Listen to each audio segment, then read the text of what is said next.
우리가 사람을 추천한다는 것 참 쉽지 않은 일입니다. 그 사람을 잘 알지 못하면 우리가 추천할 수가 없죠. 기업의 입사 서류 중에 자기소개서라는 게 있습니다. 나는 이런 사람입니다 하면서 자기 스스로 추천하는 그런 내용이죠. 오늘 본문 1절에 자천이라는 단어와 같습니다. 대학 입시 때 간혹 대학에서 학교장 추천서를 요구하는 데가 있습니다. 이 학생은 이런 사람입니다. 학교장이 그렇게 추천하는 내용이죠. 자천과 좀 반대되는 개념으로 타천이라고 볼 수가 있습니다. 우리나라는 서구보다 이 추천서의 신뢰도가 좀 낮습니다. 왜냐하면 우리 공동체가 인정사회이기 때문에 그 한 사람을 객관적으로 평가해 주기보다는 그냥 적극적으로 무조건 칭찬 일색의 그런 추천서를 쓰는 경우들이 많습니다. 그래서 추천서를 신뢰하기가 좀 조심스럽죠. 성경에 보면 적극적으로 추천하는 그런 경우들이 몇 건 있습니다. 사도행전 9장에 보면 바울이 그동안은 예수님을 핍박했고 교회를 박해했고 예수 믿는 사람을 감옥에 가두었던 아주 극렬하게 예수님을 대적했던 사람이었습니다. 그런 그가 다메섹에서 예수님을 만나고 회심을 해서 변화가 됩니다. 그리스도인이 되었어요. 그런데 사람들이 바울이 그렇게 회심하고 그리스도인이 되었다는 것을 쉽게 믿고 싶지 않은 겁니다. 부담스러워했습니다. 꺼려했습니다. 예루살렘 교회 사도들도 바울을 의심의 눈초리로 바라보게 됩니다. 그때 바나바라는 이 존경받는 사람이 바울을 예루살렘 교회로 데리고 가서 사도들 앞에 적극적으로 소개를 하고 추천을 했던 겁니다. 그래서 사도들과 아름다운 교제를 나눌 수 있게 됐죠. 사도행전 15장에 보면 예루살렘 공회의가 처음 열리게 됐습니다. 바울이 1차 선교를 하고 논란이 된 게 있습니다. 바울은 예수 믿음으로 구원받는다 이렇게 복음을 전했는데 그 당시 유대주의자들은 율법을 행함으로 구원받는다 이렇게 주장을 했고 그래서 논란이 됐던 겁니다. 자, 그러면 예수 믿음으로 구원받느냐 율법을 행함으로 구원받느냐 이 문제를 갖고 그 당시 지도자들이 예루살렘에 모여서 회의를 했습니다.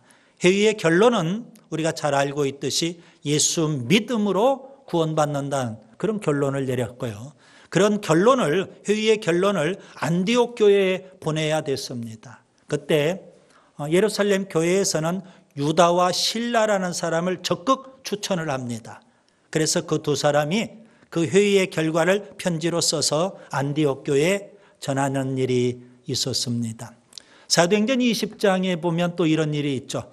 바울이 3차 선교를 끝내고 그가 마게도냐를 거쳐서 고린도에 가게 됐습니다. 아마 그때가 겨울이었던 것 같습니다. 바울은 그곳에서 고린도에서 석 달 동안 머물러 있었습니다. 그리고 그곳에서 그가 편지 한 통을 씁니다. 아주 유명한 편지입니다. 그 편지가 바로 로마서입니다. 고린도에서 로마서를 써서 이제 로마까지 그 편지를 전달해야 되는데요. 그 편지를 전달했던 사람이 갱그리아 교회 여집사였던 베베였습니다. 바울은 로마서를 보내면서 로마서 마지막 부분 베베 여집사를 적극 추천을 합니다. 로마서 16장 1절에 보면 내가 갱그리아 교회 일꾼으로 있는 우리 자매 베베를 너희에게 추천하노라. 아마 로마 교회가 베베 여집사를 잘 모르잖아요. 그렇기 때문에 바울이 추천서를 쓰고 그래서 베베 여집사는 그 로마서를 들고 로마 교회까지 가게 됐던 겁니다. 고대 세계에는 이 추천서를 가지고 다니는 것이 관행이었습니다. 오늘 우리 시대에는 인터넷 검색하면 그 사람이 어떠한 사람인지 우리가 알 수가 있죠. 그런데 고대 세계는 그런 정보를 쉽게 얻을 수 없기 때문에 다른 지역에 갈 때, 다른 교회에 갈 때 추천서가 필요했던 겁니다. 유명한 사람의 추천서를 갖고 가면 그 사람 믿을 수 있겠구나. 그 교회에서 알게 되는 거죠. 오늘 본문 1절에 보시면 어떤 사람이 등장합니다. 우리가 그냥 쉽게 잊고 흘려버리고 넘어갈 법한데요. 여러분 유심히 자세히 보셔야 됩니다. 이 어떤 사람은 바울을 대적했던 거짓 교사들입니다. 그들은 바울이 복음을 전하지 않습니까? 예수 믿음으로 구원받는다 복음을 전했는데 그 복음을 거부합니다. 바울이 전한 복음을 거부하기 위해서 그들은 바울 자체를 부인하고 거부하고 반대를 했던 겁니다. 그들이 반대하는 이유 중에 하나가 바울에게는 추천서가 없다는 겁니다. 그래서 바울은 사도가 아니다. 그러면서 바울의 사도권을 부인하게 됐고요. 고린도 교회 일부 사람들이 그 거짓 교사들의 꼬임에 넘어가서 바울의 사도권을 부인하는 일들이 벌어지고 말았습니다. 우리가 잘 아는 대로 바울은 2차 선교 때 고린도 교회를 개척을 했어요.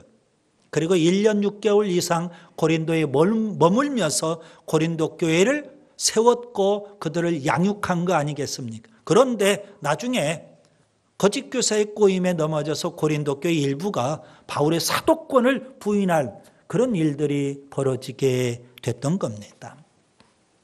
그런 상황 속에서 바울이 지금 고린도 후서를 썼고요. 오늘 3장에서는 이 추천의 문제, 추천서가 없다고 바울의 사도권을 부인하는 이런 상황 속에서 바울이 지금 추천서의 문제를 고린도 후서 3장에서 말씀하고 있습니다. 저는 고린도 후서 3장을 세 단락으로 나누려고 합니다. 1절부터 5절까지 바울은 고린도 교회를 편지로 여겼습니다. 고린도 교회 자체가 바울의 추천서가 되었다는 겁니다. 그 다음에 두 번째 단락 6절부터 11절까지 바울은 새 언약의 일꾼으로 살았습니다. 그 다음에 세 번째 단락 12절부터 18절까지 바울은 예수님의 영광을 소망했습니다. 여러분 서두에 방금 말씀드린 대로 바울의 사도권을 부인하는 그런 상황 속에서 바울이 어떻게 했느냐 이 부분을 통해서 오늘 우리가 배워야 될 교훈이 있습니다. 우리가 주님을 위해서 열심히 봉사하고 충성하고 사명에 사는데요. 많은 사람들이 우리를 지지해주고 박수해주고 격려해주면 얼마나 좋겠습니까? 그런데 나는 열심히 하는데 들리는 소리는 그렇지 않더라는 겁니다. 꼭 그렇게 해야 되느냐? 그러면서 제가 하는 일에 대해서 자꾸 딴지를 걸고 저를 흔들어 대려고 합니다.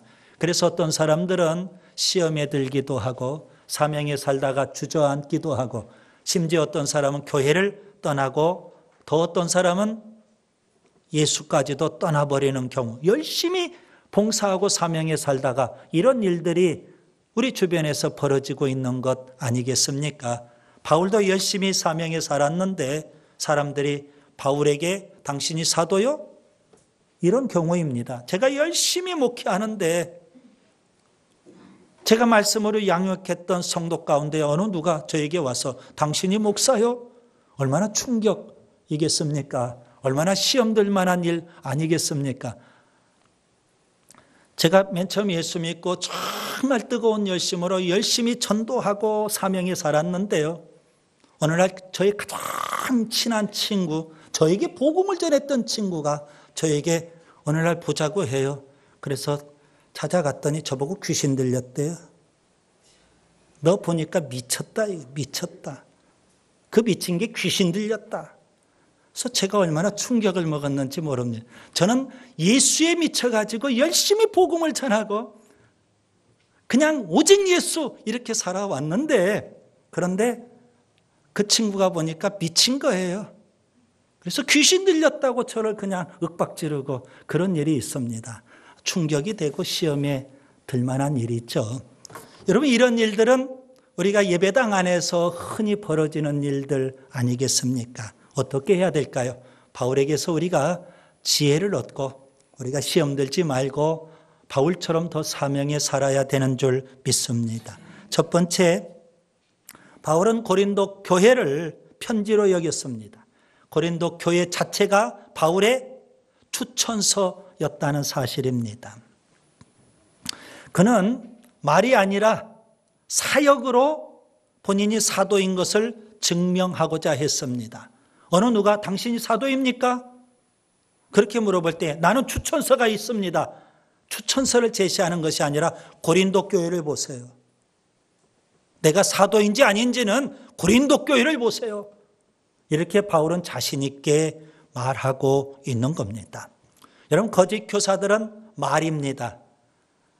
그런데 바울은 사역으로 보이고 있는 겁니다.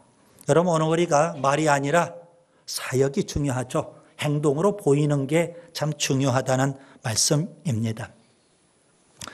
여러분, 본문 3절 보세요. 바울은 2절에 너희는 우리의 편지라 그렇게 말합니다.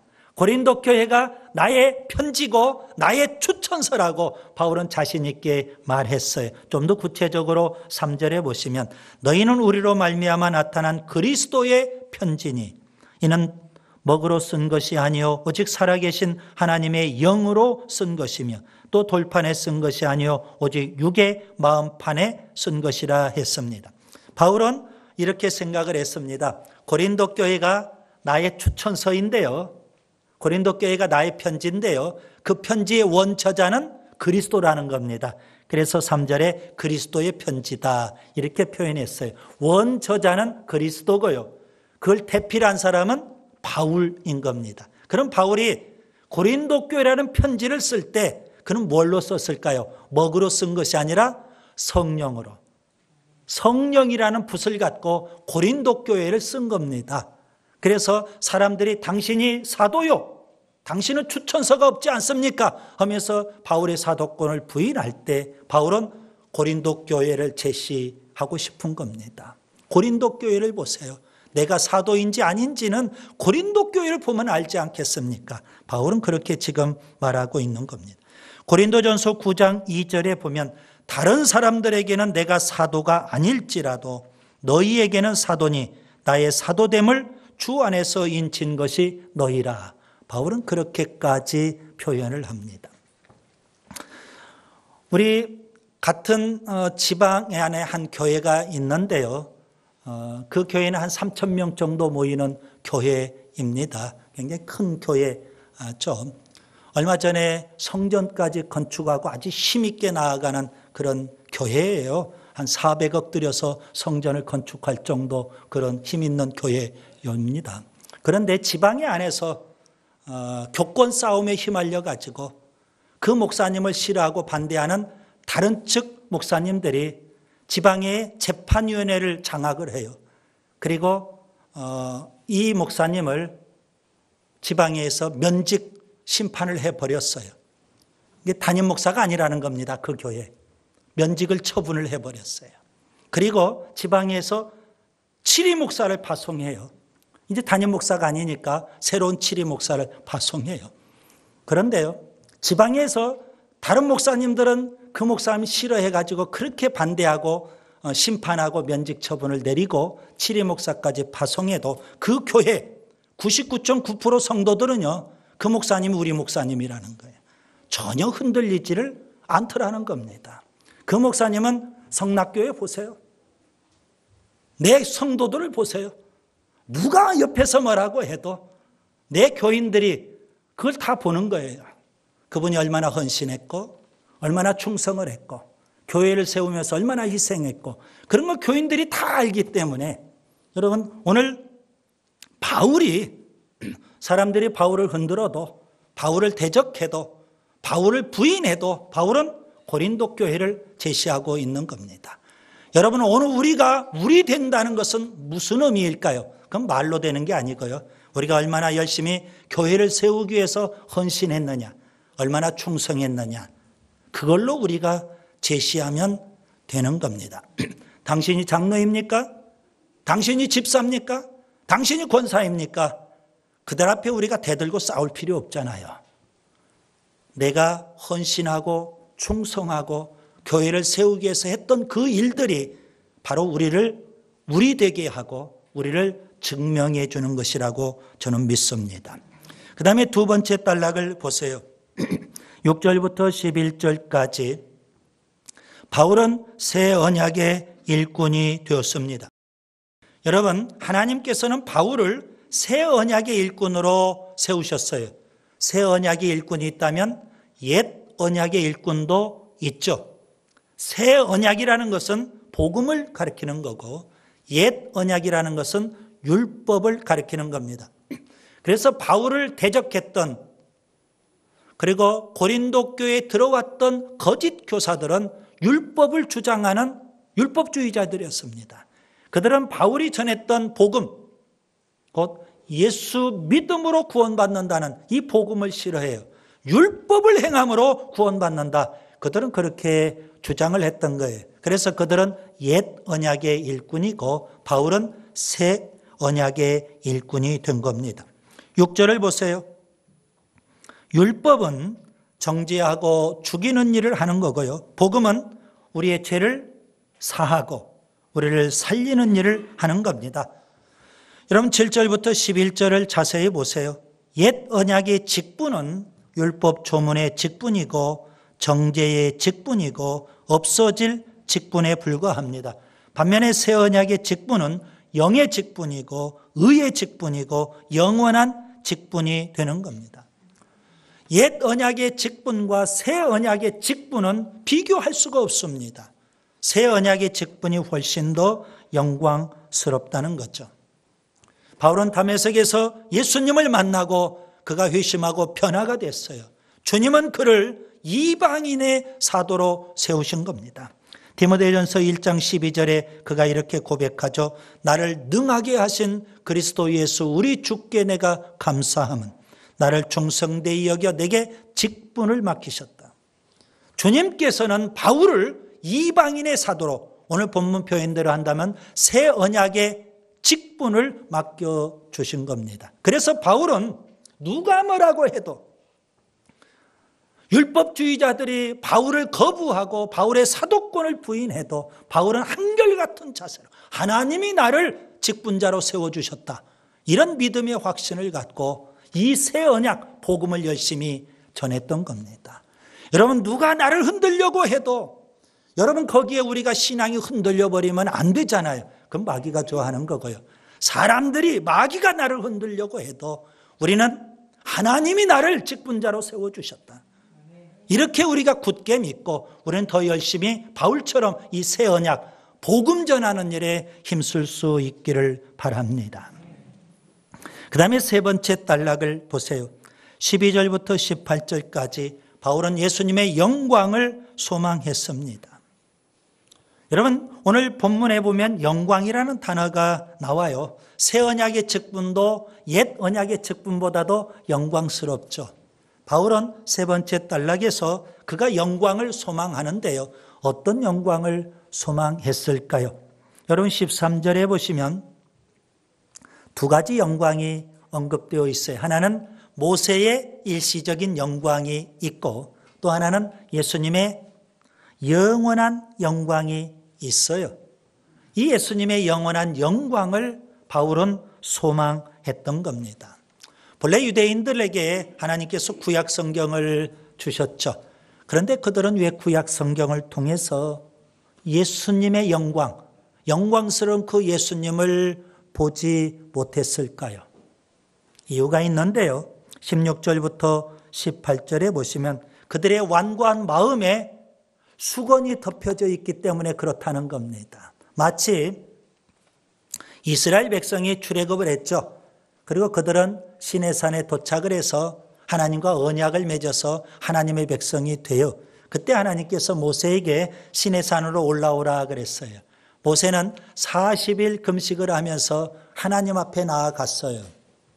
그리고 40일 금식하고 하나님께서 주시는 십계명 돌판 2개를 들고 그가 이스라엘 백성 앞으로 내려와요.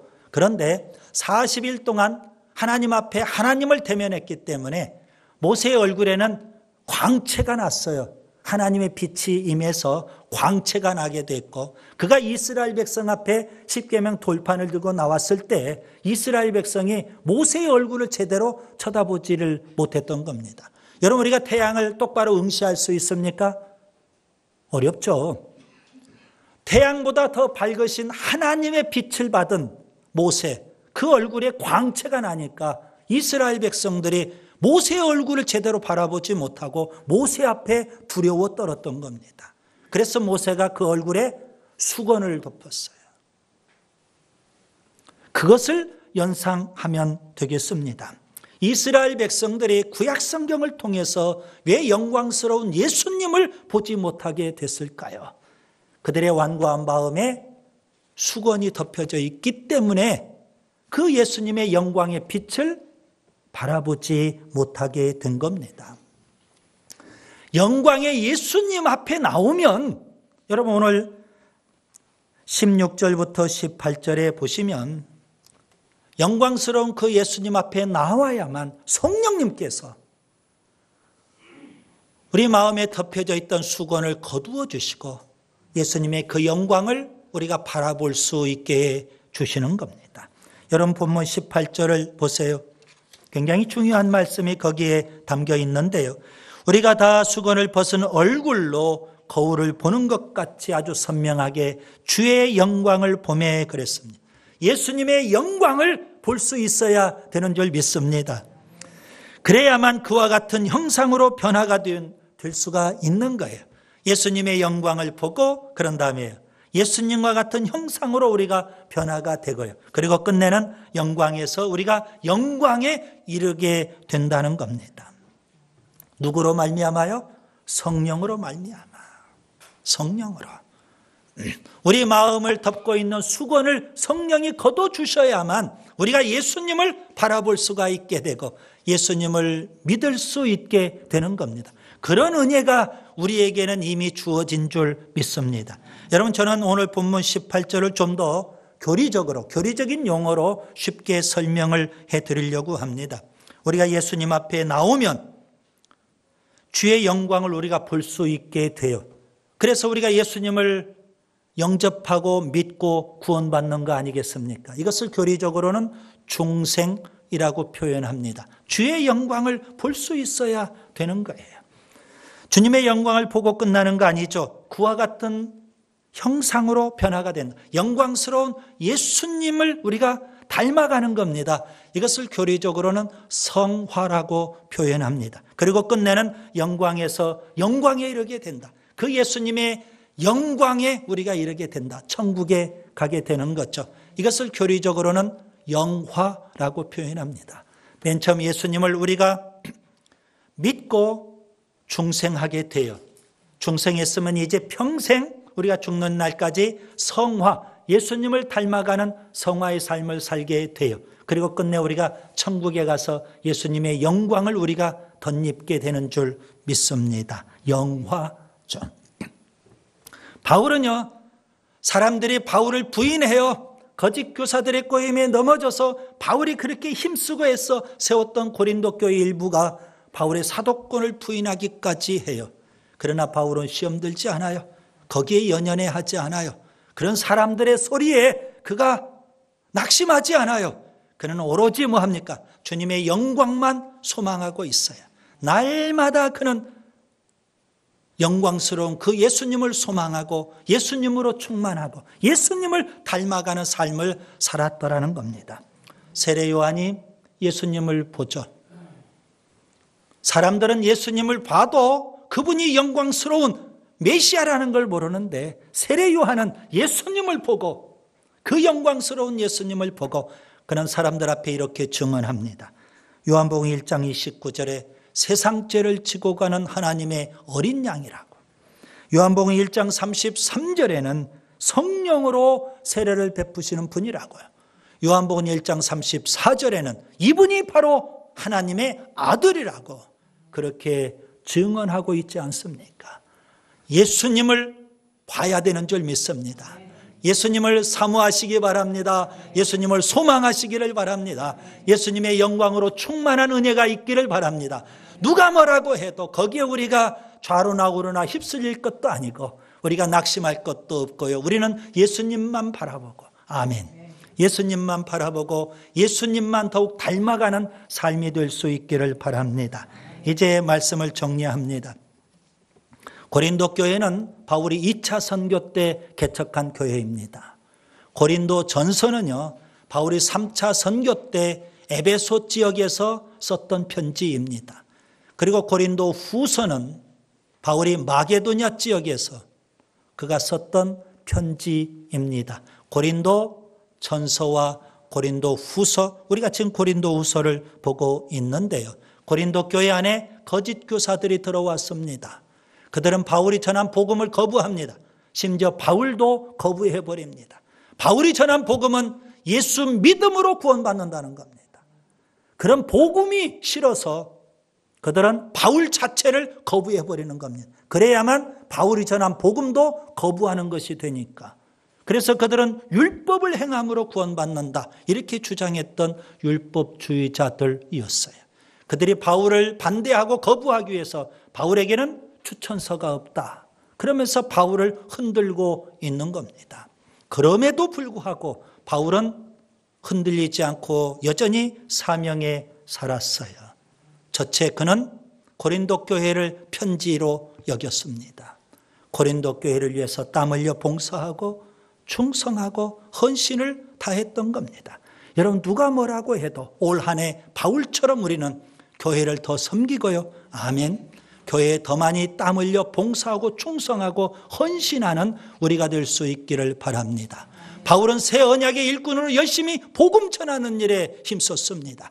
누가 뭐라고 해도 여러분, 우리는 오직 예수 이 복음만 전할 수 있기를 바랍니다. 이것 때문에 주님이 우리를 구원해 주셨고, 이것 때문에 바울을 구원하고 새 언약의 일꾼으로 세운 줄 믿습니다. 그 다음에 세 번째, 바울은 예수님의 영광을 소망했습니다.